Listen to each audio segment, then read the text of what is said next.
Baik. Alhamdulillah senantiasa kita panjatkan puji dan syukur kehadirat Allah Subhanahu wa Ta'ala. Hari ini masih diberi kesehatan, kesempatan, dan kekuatan oleh Allah, sehingga kita bisa melaksanakan agenda kita, yaitu sosialisasi praktek kerja lapang atau magang, khususnya mungkin untuk angkatan 2021. Kalaupun misalnya ada yang tergabungin di sini selain angkatan 2021, itu mungkin karena baru akan memprogram mata kuliah PKL ataupun magang. Tentunya mari kita juga menyampaikan salam dan salawat kepada baginda Nabi Muhammad SAW yang telah membawa kita dari zaman jahiliyah ke zaman Islamiyah. Baik, adik-adik sekalian, eh, Zoom kali ini saya record, dan nanti recordnya itu akan dibagikan supaya adik-adik bisa melihat kembali jika ada yang mungkin terlupa dari kegiatan sosialisasi PKL pada kesempatan ini. Dan seperti biasanya, seharusnya sosialisasi PKL ini bukan hanya dihadiri oleh saya, biasanya dihadiri oleh Ibu Rasmeda. Hanya sepertinya beliau lagi ada kegiatan dan belum sempat masuk di Zoom kali ini. Biasanya juga dihadiri oleh Pak Faisal ataupun Pak Arol selaku panitia pendaftaran dan panitia ujian. Tapi sepertinya punya kesibukan masing-masing di jam yang sama. Jadi saya eh, mulai saja terkait sosialisasi PKL pada kesempatan kali ini. Jadi sebagai pengantar adik-adik sekalian, jadi praktek kerja lapang ini itu akan dilaksanakan khususnya untuk angkatan 2021 itu di semester 7. Di semester 7 nanti itu adik-adik akan lakukan PKL. Nah, namun sebelum masuk di semester 7, program studi itu biasanya melakukan sosialisasi PKL terkait dengan apa? Terkait dengan SOP, terkait dengan kriteria tempat PKL, terkait dengan bagaimana proses pendaftaran PKL, ataupun apa syarat-syarat yang harus dipenuhi oleh mahasiswa kalau misalnya ingin mengikuti PKL. Nah, saya disclaimer di awal, PKL yang dilaksanakan oleh program studi agribisnis itu berbeda dengan akan sedikit berbeda bentuk kegiatannya ataupun durasinya dengan yang ada di program studi agroteknologi ataupun dengan program studi lain dalam ruang lingkup UMI. Jadi jangan disama-samakan dari bentuk kegiatan karena setiap prodi itu punya SOP tersendiri, punya bentuk Bagaimana? kegiatan pelaporan tersendiri terkait dengan ini. Yang kedua, PKL ini itu lebih khusus untuk mahasiswa-mahasiswa program reguler. Kalau mahasiswa yang temanmu 2021 mengikuti program MBKM, sorry, saya mute dulu.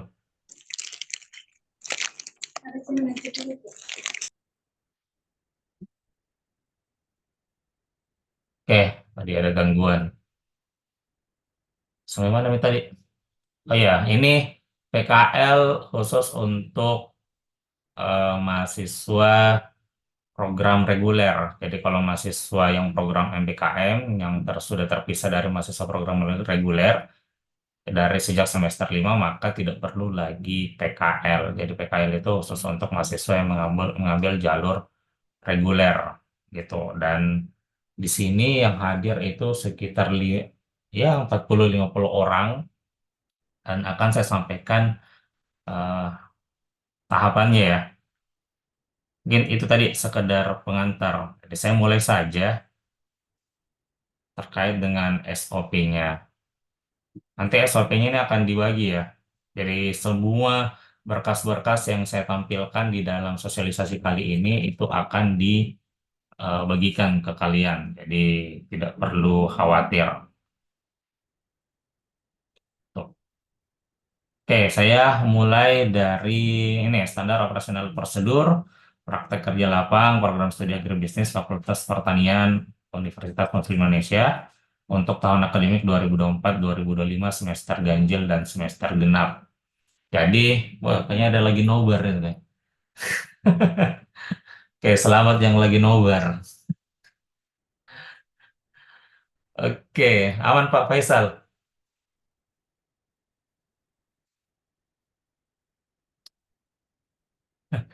Oke, saya lanjut. Jadi, kalau PKL itu sebenarnya Dek, bisa dibelanjakan di semester ganjil sama di semester genap. Makanya nih kenapa SOP-nya itu tertulis semester ganjil dan semester genap. Bentar ini saya sudah record ya. Oh ya, sudah, sorry.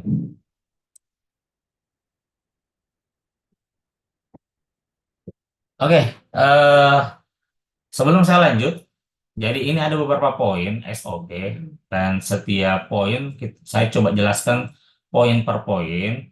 Dan ketika misalnya saya sudah selesai menyelesaikan satu poin, jika ada pertanyaan langsung saja adik-adik bertanya. Jadi silakan di on mic, kemudian perkenalkan dirinya dan pertanyaannya itu apa gitu ya. Jadi kalau misalnya ada yang kurang jelas dari setiap poin yang saya jelaskan ya langsung ditanyakan saja on the spot langsung di poin itu gitu. Kalaupun misalnya ternyata poin yang saya sampaikan itu jelas, maka adik-adik saya minta responnya. Apakah responnya ya Pak sudah jelas, lanjut atau bagaimana supaya saya tahu adik-adik itu mengikuti apa yang saya sampaikan. Oke, jelas ya. Bagaimana? Kita lanjut.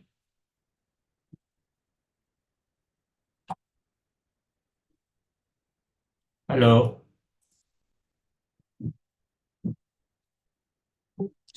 Iya, Pak, lanjut. Oke. Oke, saya mulai dari yang pertama, yaitu syarat untuk mengikuti kegiatan PKL.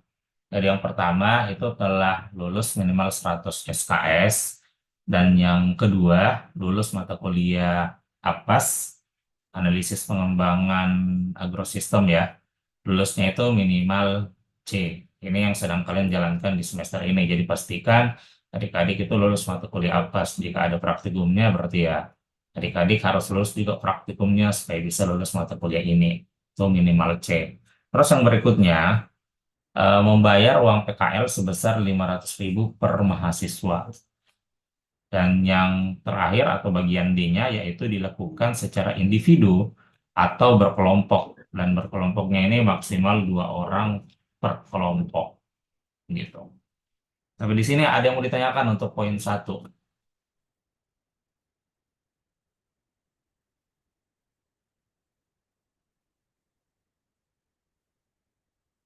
Aman? Lanjut? Lanjut, Pak. Oke, ini aman ya poin satu. Terus yang kedua, ini terkait dengan persiapan berkas pendaftaran. Jadi yang pertama, yaitu fotokopi tabulasi nilai atau transkrip nilai yang ditandatangani oleh Wakil Dekan 1 Fakultas Pertanian UMI, dalam hal ini Pak Mais ya. Terus tabulasi nilai sendiri itu bisa diambil di Tata Usaha Fakultas Pertanian di lantai 1. Kayak yang ingin saya infokan untuk bagian di sini, setahu saya di Tata Usaha itu eh, biasanya hanya akan memberikan satu kali kesempatan di dalam mengambil transkrip nilai, satu kali kesempatan per semester. Jadi saya minta tolong untuk bagian ini, kalau adik-adik sudah ambil di peta usaha, itu nanti ambilnya pada saat nilai semester ini keluar. Jadi setelah ujian di semester ini, kalau di angkatan 2021 berarti semester 7, biarkan dulu selesai ujian, keluar semua nilai, baru adik-adik ambil transkrip nilainya di tata usaha. Dan kalau sudah diambil di tata usaha, saran saya itu segera untuk diarsipkan dalam bentuk soft file, di scan begitu, dan dalam bentuk hard file-nya di fotokopi. Atau mungkin perlu adik-adik tanda tangani dulu, stempel, baru silakan adik-adik arsipkan. Kenapa itu perlu? Karena untuk tabulasi transkrip nilai ini itu biasanya akan digunakan lagi untuk kegiatan-kegiatan yang lain, bukan hanya KKN. Setahu saya seperti, sorry, bukan hanya PKL. Setahu saya yang meminta transkrip nilai itu juga nanti adalah pengajuan judul skripsi sama kegiatan KKN. Jadi poinnya di 2A ini, adik-adik silakan mengambil dan mengarsipkan transkrip nilainya gitu. Sudah, Mi. Yang pendek deh, mute dulu.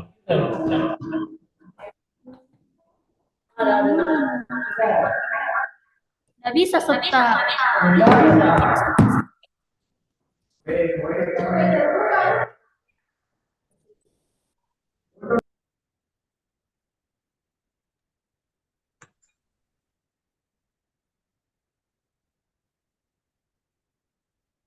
Oke, saya lanjut ya. Saya lanjut di poin B-nya, yaitu persyaratan berikutnya bukti bayar PKL. Untuk belangko pembayarannya itu silakan ambil di Pak Faisal atau KAB atau ini KBC di program studi agribisnis dan melakukan pembayaran di BMT. Ini juga adik-adik perhatikan kalau mengambil belangko pembayaran itu biasa ada beberapa lembar. Perhatikan yang mana harus dipegang sama mahasiswa dan perhatikan juga yang mana harus dipegang sama pihak-pihak lainnya. Jadi jangan sampai hilang ataupun tertukar. Ini juga perlu diarsipkan sama adik-adik. Itu jangan sampai hilang karena akan dibutuhkan untuk proses berikutnya. Selanjutnya poin 2C yaitu surat pernyataan mengikuti PKL yang telah diisi dan ditandatangani oleh mahasiswa peserta PKL. File tersedia di Google Drive folder berkas PKL 2024. Saya langsung perlihatkan ya. Yang nanti saya jelaskan, tapi surat pernyataan yang dimaksud itu seperti ini modelnya. Nah ini, jadi di sini silakan dituliskan kalau nama mahasiswa pertama siapa, nomor stambuknya, terus SKS yang dilulusi, lihat di transkrip nilainya, nilai mata kuliah apa saya juga lihat di transkrip nilainya.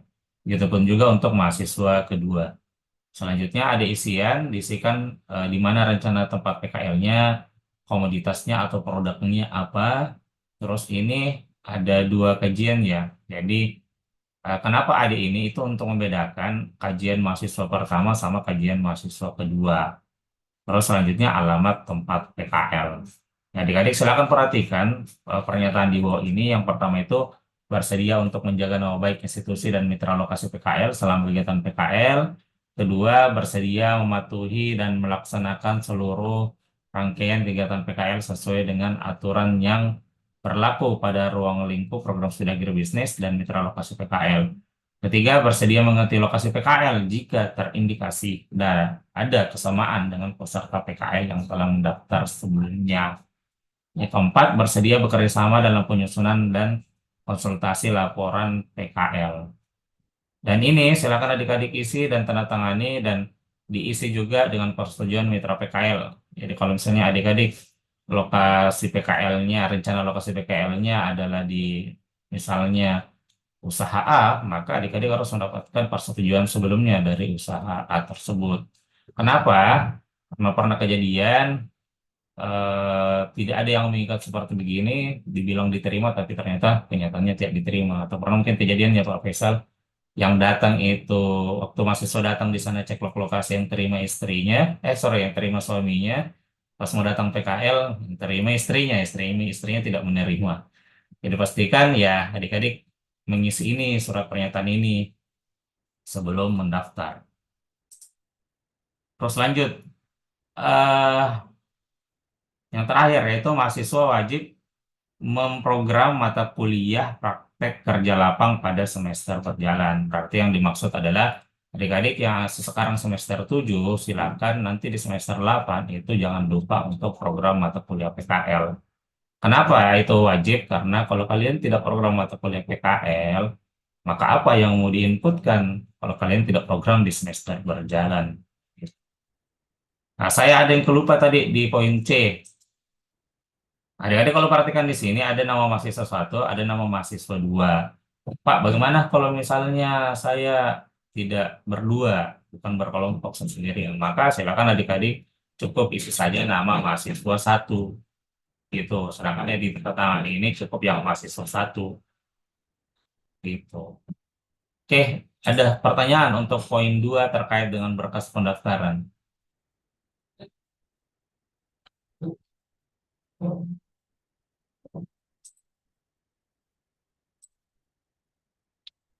Oke, aman, lanjut. Yang di kelas bagaimana, aman? Kalau aman, lambaikan tangan. Oke, aman. Saya lanjut di poin ketiga.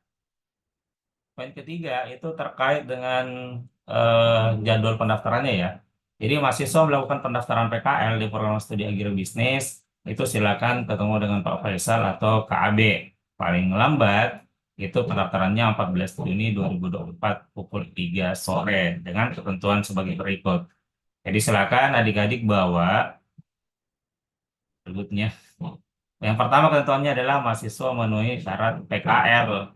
Terus yang kedua, menyetor berkas pendaftaran poin 2A, 2B, dan 2C masukkan dalam map plastik secara berkelompok. Jadi silakan dimasukkan 2A, 2B, 2C itu dikumpul di Pak Faisal atau di KAB paling lambat tanggal 14 Juni. Nah, pertanyaan yang biasa muncul, lalu bagaimana Pak kalau misalnya ternyata saya kumpulnya bukan tidak melewati 14 Juni? Silakan tetap dikumpulkan karena kami di program studi itu akan menarik data yang masuk, kemudian akan diusulkan di tahap berikutnya. Diusulkan dalam artian akan dibuatkan SK-nya. Jadi tidak perlu khawatir, hanya kita hanya beri deadline. Kalau misalnya ada sekian mahasiswa yang sudah setor pada tanggal 14 Juni dan memungkinkan sudah kita bisa progres di tahapan selanjutnya, maka kita akan tarik data mahasiswa yang sudah mendaftar di 14 Juni. Selebihnya ada yang belum mendaftar, silakan lakukan pendaftaran saja seperti biasa. Jadi tidak perlu khawatir kalau melewati tanggal 14 Juni. Itu. Di poin ketiga ada pertanyaan? Aman?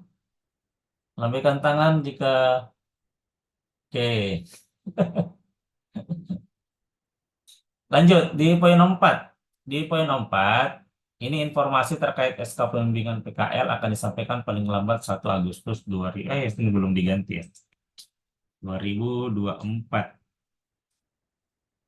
1 Agustus 2024 di grup atau di komunitas grupnya PKL dan seminar agribisnis. Dan ini kondisional. Kenapa dikatakan kondisional? Bisa lebih cepat dan bisa lebih lambat gitu, tergantung dari agenda program studi. Jadi agenda program studi kan sekedar informasi kan banyak. Jadi nanti ini perlu dirapatkan juga sama ibu program studi. Jadi ya kita doakan saja semoga lancar-lancar di prosesi amannya. Kalau mau berbicara ideal, seharusnya memang keluarnya itu sebelum 1 Agustus. Dengan harapan adik-adik itu sudah bisa mulai PKL di bulan Agustus itu. Nah, kalau misalnya adik-adik memanfaatkan waktu di bulan Agustus, berarti di semester berikutnya, kalau kuliahnya mulai bulan September, berarti tidak terganggu, Ji. Itu idealnya, kita berbicara ideal. Oke, poin 4, aman. Lanjut. Oke, tuh melambaikan tangan.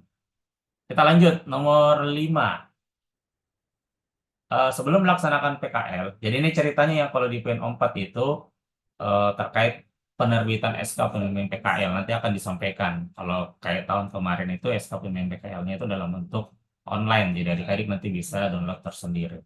Nanti kalau sudah punya SK pembimbing PKL, silakan adik-adik di sini diminta untuk sebelum melaksanakan PKL, mahasiswa wajib melapor dan berkonsultasi kepada dosen pembimbing PKL. Nanti di SK-nya itu akan muncul saya mahasiswanya yang mana, itu dosen pembimbing PKL-nya siapa. Silakan adik-adik ketemu atau berkomunikasi dengan dosen pembimbing PKL-nya dengan membawa kartu konsultasi pembimbingan. Kartu konsultasi pembimbingan ini silakan minta di Pak Muji yang di Prodi atau di KAB. Nah, di sini saya tidak tunjukkan bagaimana modelnya. Dia mirip-mirip di kayak kartu seminar warnanya atau bahannya, tapi itu yang dipakai untuk konsultasi pembimbingan PKL. Ditambah formulir sasaran belajar. Formulir sasaran belajar ini ada di folder yang sama, nanti saya akan bagikan ada di sini. Ini silakan juga diisi karena ada beberapa dosen yang biasanya itu mahasiswanya diminta isi ini dulu. Tapi poinnya sebenarnya sama saja, adik-adik mengisi ini ataupun adik-adik itu mengisi kartu konsultasi pembimbingan, di situ juga tertulis apa sasaran belajar yang ingin adik-adik dapatkan pada saat mau PKL. Ya poinnya sebenarnya adik-adik di sini jangan langsung pergi ke lokasi PKL, tapi konsultasikan dulu ke dosen pembimbing PKL-nya. Karena jangan sampai ada kejadian dan pernah kejadian mahasiswanya tiba-tiba pergi PKL tanpa ada komunikasi dengan dosen pembimbing PKL. Akhirnya dosen pembimbing PKL-nya itu tidak terima karena mungkin merasa tidak dihargai dan seterusnya. Akhirnya mahasiswanya itu PKL ulang di tempat lain. Jadi ini yang harus dipahami sama mahasiswa. Jangan lupa konsul dulu sebelum ke lokasi PKL. Gitu. Itu ini ya. Ya kita jaga-jaga saja. Jangan sampai kejadian seperti itu. Jadi poin 5, apakah jelas? Kita lanjut. Oke. Saya cuma tahu, karena tidak ada suara, saya cuma tahu dari lambaian tangan saja. Jadi jelas ya. Dan yang lain juga yang off cam cukup jelas penyampaiannya. Terus keenam, ini terkait dengan izin ke lokasi PKL, apakah mau diminta sebelum pendaftaran, ataukah mau diminta sebelum SK keluar, mau diminta setelah SK keluar, silakan adik-adik berurusan di Tata Usaha Fakultas Pertanian, karena yang mengurus suratan administrasi fakultas itu di Tata Usaha. Oke, jelas ya? Jelas poin 6? Oke, lanjut. Eh, Mahasiswa nomor 7 ya, mahasiswa melakukan PKL di lokasi minimal dalam kurun waktu 30 hari atau kita asumsikan itu selama 1 bulan. Kayaknya tadi kenapa kita berbicara idealnya SK itu keluar sebelum Agustus sehingga ya paling lambat di bulan Agustus itu adik-adik bisa full melakukan PKL. Jadi kalau selesai di Agustus ya adik-adik bisa sama tahu masih ada kuliahnya di semester depan adik-adik itu kuliahnya tidak terganggu. Gitu. Jelas ya poin 7. Oke, gimana? Selanjutnya, 8. Mahasiswa wajib mengisi logbook kegiatan selama melaksanakan PKL. Ini filenya juga tersedia di Google Drive. Saya buka mana ini. Jadi format laporan PKL sama logbook itu bersatu. Jadi ini saya buka logbooknya, silakan cari di bagian bawah.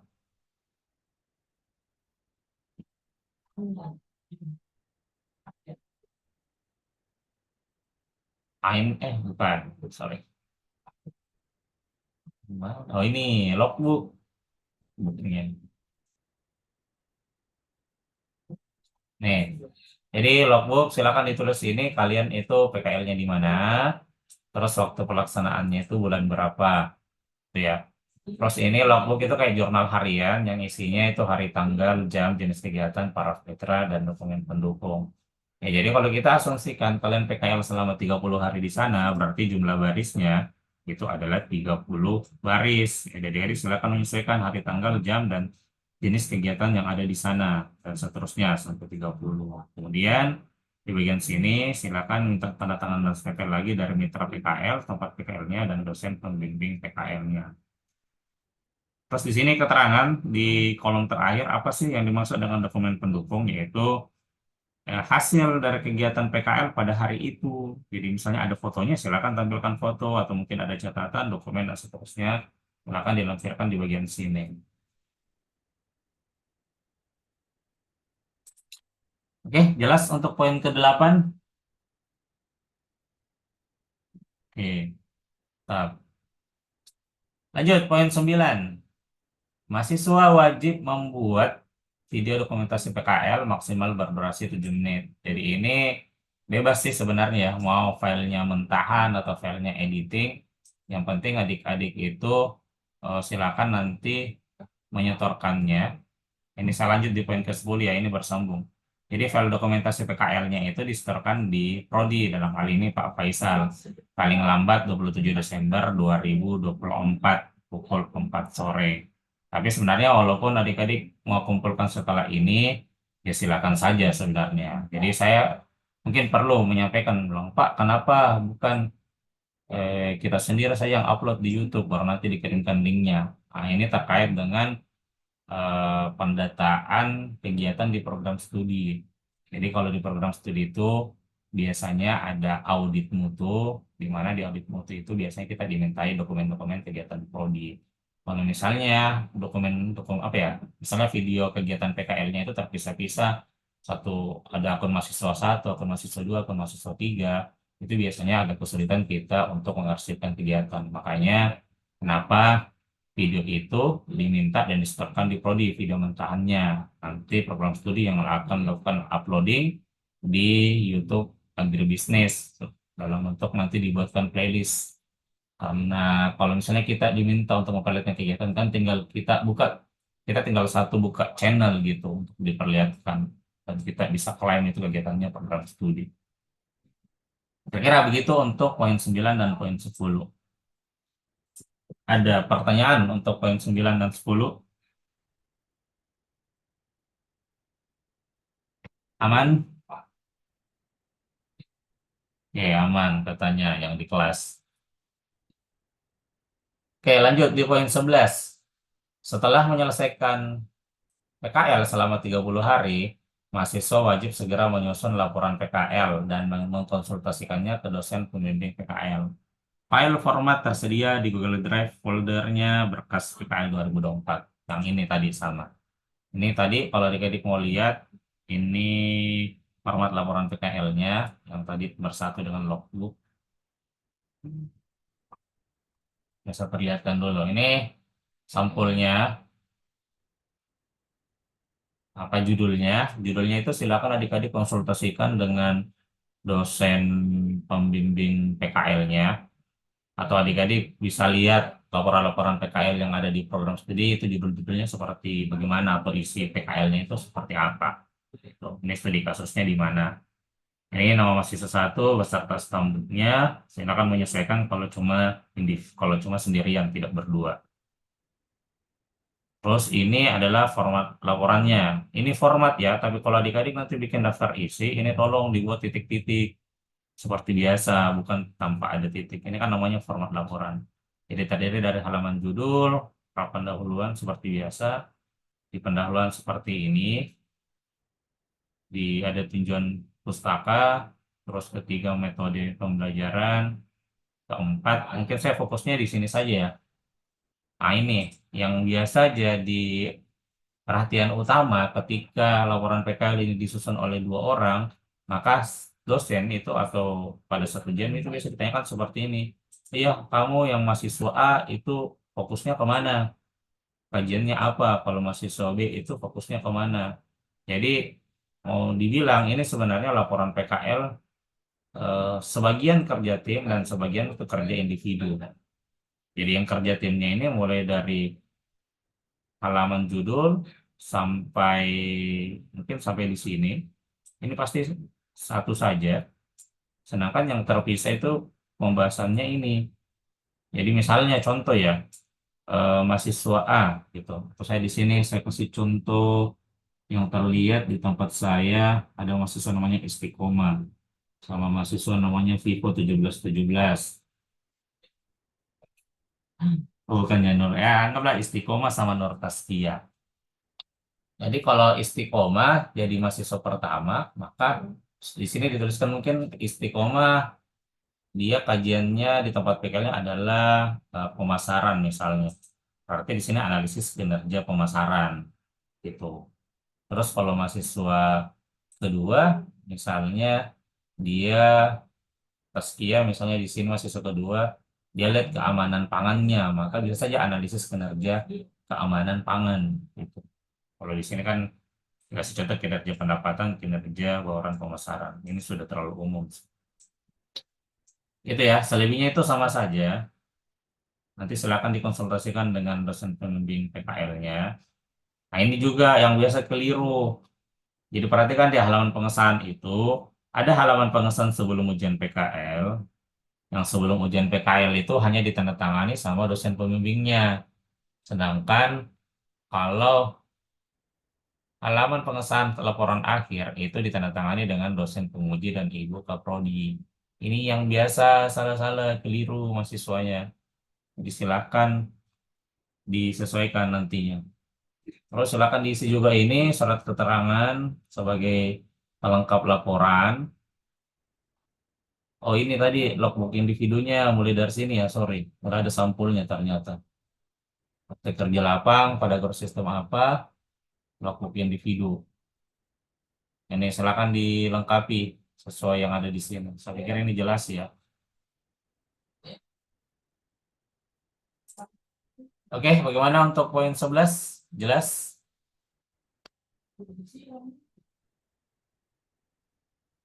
Halo, poin 11. Halo, anybody home? Ada respon?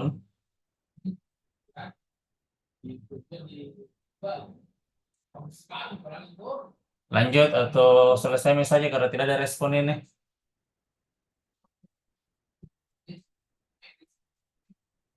Halo?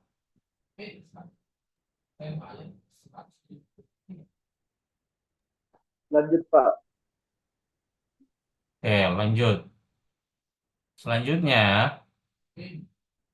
poin 12 itu pendaftaran ujian PKL paling lambat. Nah, ini tanggalnya kita belum memastikan.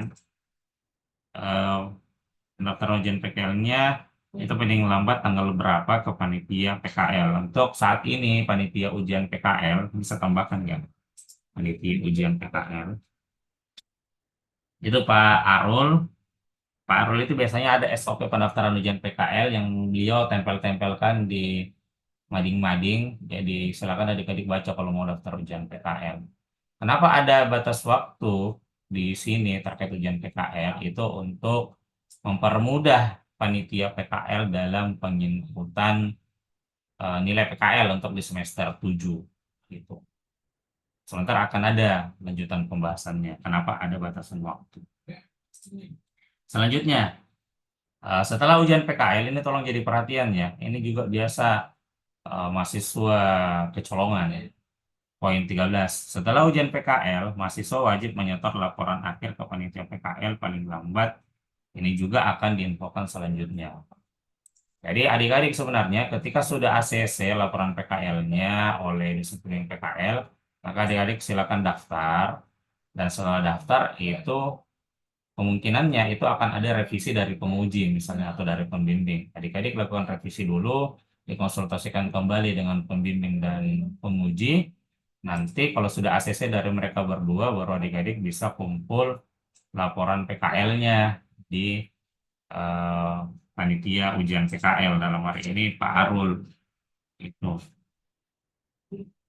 Dan ada batas waktunya. Jadi mahasiswa-mahasiswa yang tidak menyetor, walaupun sudah ujian, tapi tidak menyetorkan laporan akhir PKL-nya sesuai dengan batas waktu yang ditentukan, maka akan kena poin 14. Nah, tolong diperhatikan bagian sini. Poin 14, mahasiswa yang tidak mengumpulkan laporan PKL sesuai dengan waktu yang telah ditentukan di semester 8 nanti, maka wajib memprogram kembali mata kuliah PKL di semester berikutnya. Makanya saya tadi salah ya. 2021 sekarang semester 6. Pekan depan semester 7. Kayak ralat gitu. Jadi adik-adik eh, yang tidak mengumpulkan laporan PKL sesuai dengan batas waktu yang ditentukan, maka wajib memprogram kembali mata kuliah PKL di semester berikutnya. Jadi kalau di semester 7 adik-adik tidak mengumpulkan laporan PKL biar sudah ujian, maka nilainya biasanya akan diberi nilai error gitu. Untuk merubah nilai errornya, maka ya adik-adik silakan ujian dulu, lakukan revisi, dan menyetorkan laporan PKL-nya di panitia PKL. Gitu. Jadi ini tolong diperhatikan, jangan sampai ada yang santai-santai dianggap kalau sudah ujian itu tinggal menunggu nilai, padahal tidak seperti itu. Karena perhitungannya itu setelah penyetoran laporan terakhir ke panitia ujian PKL, baru keluar, kita bisa keluarkan nilainya. Oke, ada pertanyaan untuk poin 12, 13, dan 14?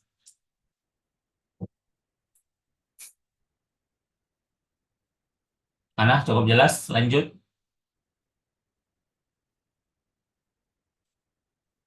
Halo. Lanjut, Pak. Lanjut, Pak. Oke. Lanjut poin 15. Mahasiswa yang telah terbit SKPKL-nya namun tidak melakukan PKL dan atau tidak melakukan proses konsultasi laporan PKL pembimbing PKL dalam kurun waktu 1 tahun, maka wajib untuk mengulang PKL di lokasi yang berbeda dari sebelumnya. Jadi, tolong perhatiannya untuk poin 15 ini, dan sudah ada beberapa kejadian seperti ini, termasuk yang anak bimbingan saya. Jadi ada pernah seniormu terbit nih SK PKL-nya, tidak ada laporan apa-apa. Kemudian dia datang setahun kemudian, ya mau tidak mau saya minta untuk ganti tempat PKL. Ternyata setelah itu, setelah PKL di tempat itu, dia tidak pernah konsultasikan juga laporannya selama lebih dari 1 tahun. Saya suruh pindah lagi, jadi dia 2 kali pindah. Dan itu bukan hanya terjadi sama saya, sama dosen-dosen yang lain juga seperti itu, karena kita sudah sepakati untuk di poin 15. Jadi adik-adik ingat, kalau sudah punya SK PKL, silakan lakukan PKL. Setelah lakukan PKL, susun laporan PKL-nya sampai di tahap ujian dan penyetoran laporan akhir. Ada pertanyaan untuk poin 15?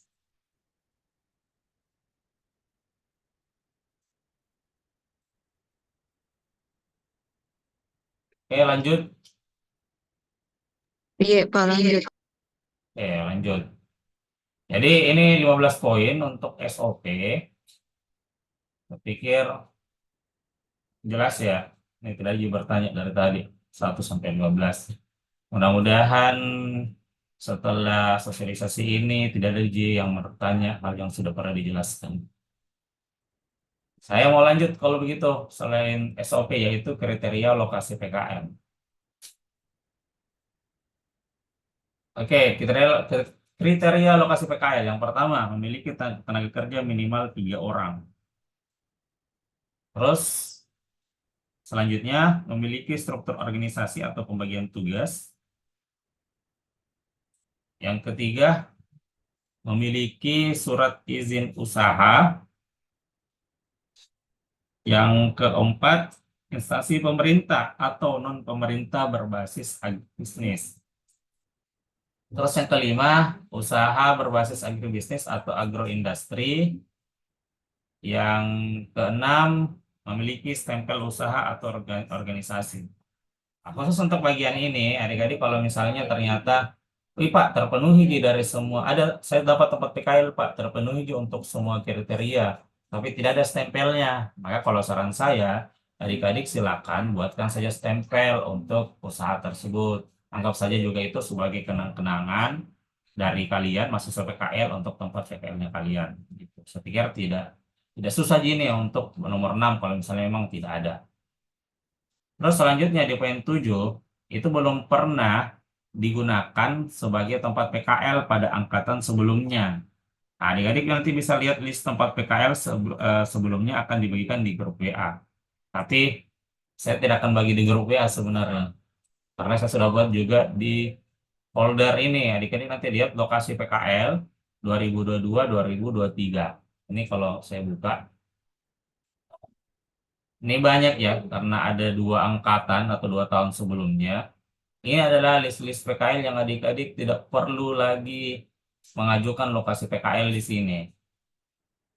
Ini disusun sesuai dengan abjad, A, B, C, D, dan seterusnya. Jadi, minta tolong kalian baca ini dulu sebelum menentukan lokasi PKL. Karena kalau misalnya ada lokasi, adik-adik mengambil lokasi PKL yang sudah ada di list ini ya, itu sudah dipastikan akan tertolak di proses registrasinya.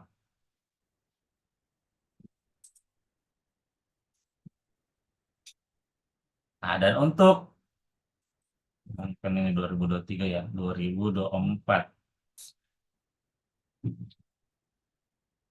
Oke, dan untuk PKL 2024-2025 yang kita mulai tahun akademik yang akan datang, itu tidak diperkenankan untuk memilih tempat PKL yang lagi yang berkaitan dengan usaha sayuran hidroponik dan BPP, Balai Penyuluhan Pertanian. Kenapa? Karena ini masukan dari dosen-dosen, karena dosen-dosen itu sudah jenuh dengan itu. Adik-adik bisa lihat, selama 2 tahun terakhir, banyak sekali yang PKL di BPP. Dan begitu juga untuk usaha hidroponik. Adik-adik bisa lihat di sini. Itu untuk apa sebenarnya? Karena sudah banyak kejadian seniornya kalian PKL di tempat di situ, itu sebenarnya untuk menghindari plagiarisme laporan PKL. Karena kalau sudah banyak mahasiswa di lokasi yang sejenis, biasanya itu cara kreatifnya mana mahasiswa itu copy paste atau plagiat laporan PKL seniornya.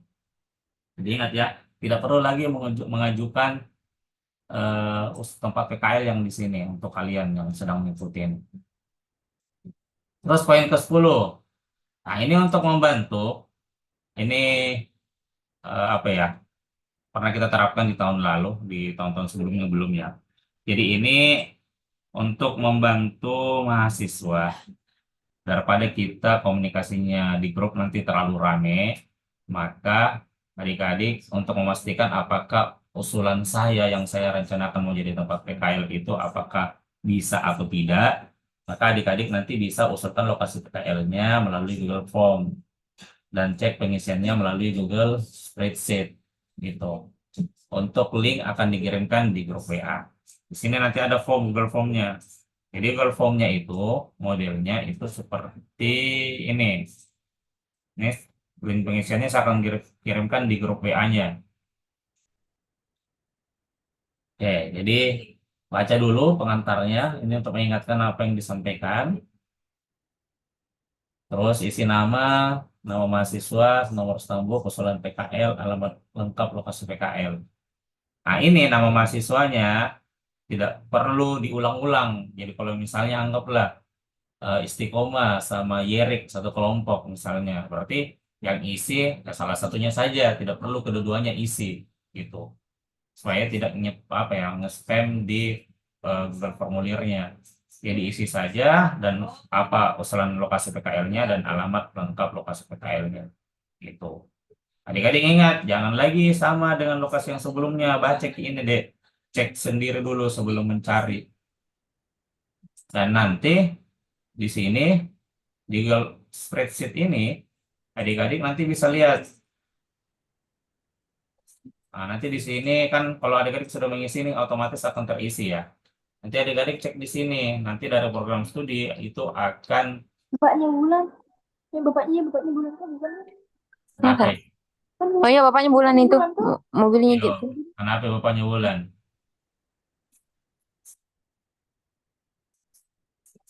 Oke, saya lanjut. Jadi ini silakan diisi namanya, nomor stambuknya, urusan lokasi. Sorry. Kalau sudah isi Google formulirnya, otomatis akan muncul di sini isiannya kalian. Nanti ini adalah kontrolnya kalian untuk melihat yang pertama, apakah usulan saya itu diterima atau tidak. Nanti saya akan jelaskan kapan dikatakan diterima, kapan dikatakan tidak diterima, atau di tengah-tengah. Jadi kalau kayak tahun lalu itu saya kasih tanda kalau diterima warna hijau, kalau ditolak warna merah, kalau perlu pendalaman lebih lanjut itu warna kuning gitu. Kalau yang warna kuning itu biasanya saya akan kasih keterangan atau saya kasih kayak syarat gitu. Diterima jika seperti ini, ditolak kalau seperti ini. Dan adik-adik juga saya sarankan sebelum isi Google formulirnya, nanti lihat dulu yang ini juga. Jadi yang harus dilihat sama adik-adik, lihat lokasi PKL 2022-2023 yang sebelumnya, sama lihat ini dulu. Karena jangan sampai adik-adik itu mengisi lokasi PKL yang di apa ya, yang temanmu sudah duluan isi di sini. Jadi haknya yang duluan sebenarnya. Jadi misalnya ada mahasiswa pertama, dia sudah terlanjur ambil di usaha A. Ada mahasiswa berikutnya, usaha juga. Maka yang kita dahulukan pasti yang duluan mengajukan tempat PKL yang di awal. Sedangkan yang di usaha A yang mahasiswa berikutnya itu kita sudah delete atau tidak diperkenankan untuk itu.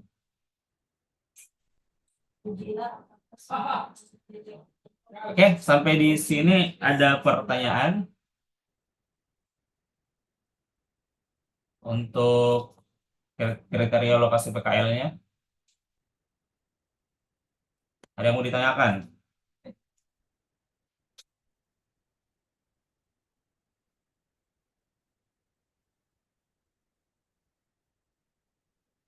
Jelas?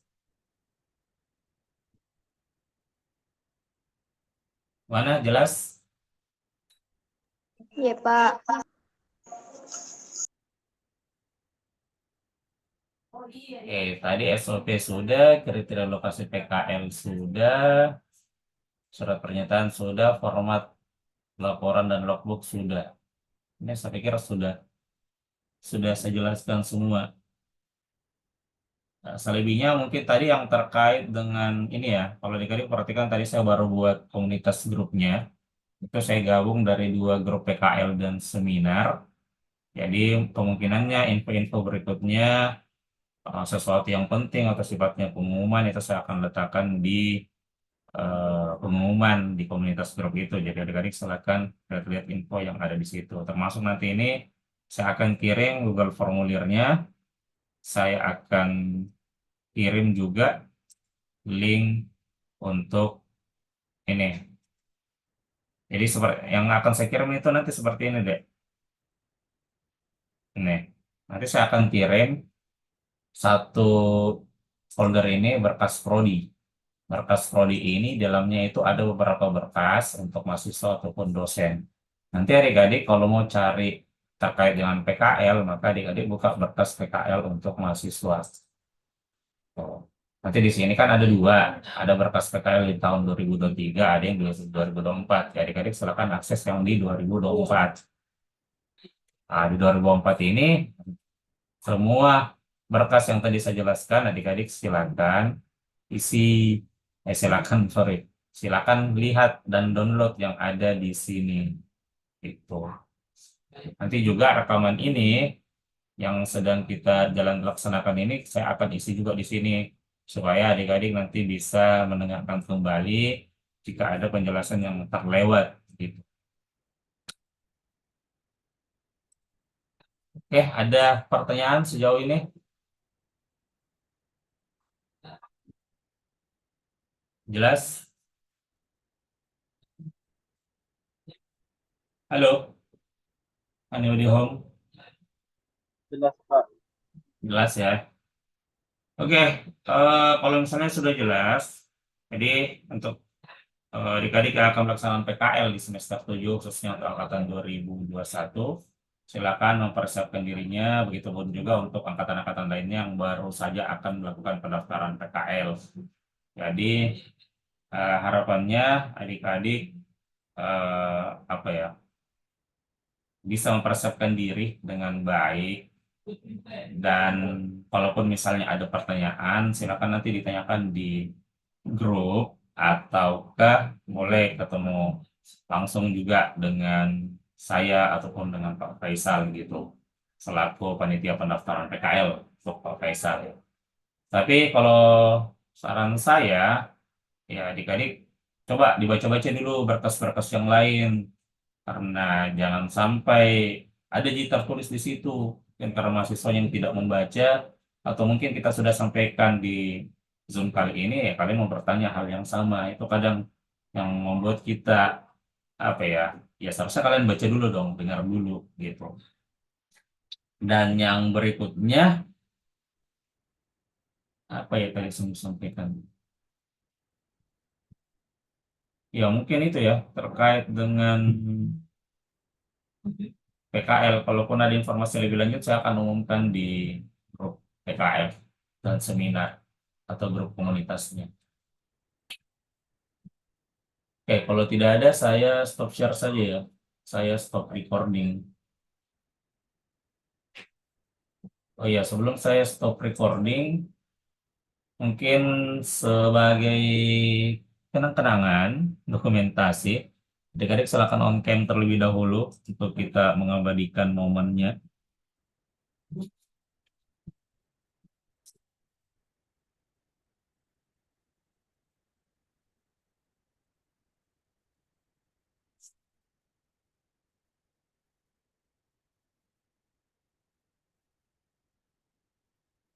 Oke, silakan bergaya. Saya capture dulu untuk bagian pertama. Satu, dua, tiga.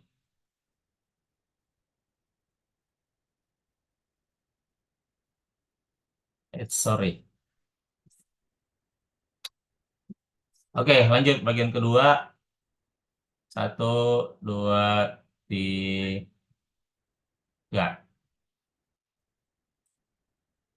Oke, selanjutnya dua bagian saja kalau di tempat saya. Oke, saya stop record.